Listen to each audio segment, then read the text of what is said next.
দেশ বিদেশের সব ট্রেন্ডিং নিউজ পেতে আমাদের চ্যানেলে সাবস্ক্রাইব করুন এবং বেল বাটনে প্রেস করুন। বিশ্বব্যাপী এই মহামারী ভাইরাস, যার গতিসীমা তীব্রভাবে বাড়ছে দেশ জুড়ে, রেহাই পাচ্ছে না শক্তিশালী দেশগুলো। ভাইরাসের তীব্র এই গতিতে আক্রান্তের সাথে সাথে মৃত্যুর সংখ্যাও বাড়ছে।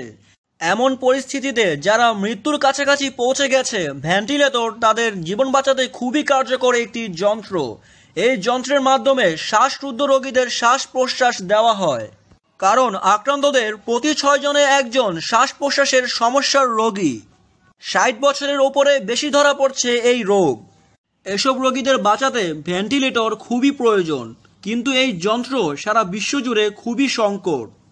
তারপরও ইতালি থেকে কিছু আইসিইউ ভেন্টিলেটর আনানো হয়েছে। বয়স্ক রোগীদের জন্য কোনো স্বাস্থ্য পরীক্ষাই নিশ্চিত করা যাচ্ছে না, তবে এই ভেন্টিলেটর সুফল আনবে বলে ধারণা করছে বিশ্ব স্বাস্থ্য সংস্থা।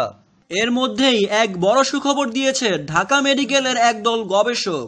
ডক্টর কাজী সিফায়েত এর আওতায় এক টিম মিলে স্বল্প খরচে ভেন্টিলেটর তৈরি করেছে বাংলাদেশে। ভেন্টিলেটরটি পরীক্ষার জন্য ঢাকা মেডিকেলে পাঠানো হয়েছে।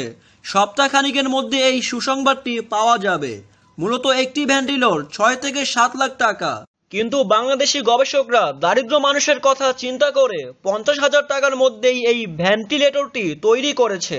এই দুর্যোগের সময়ে এত স্বল্প খরচে বানানো ভেন্টিলেটর খুবই প্রশংসনীয়।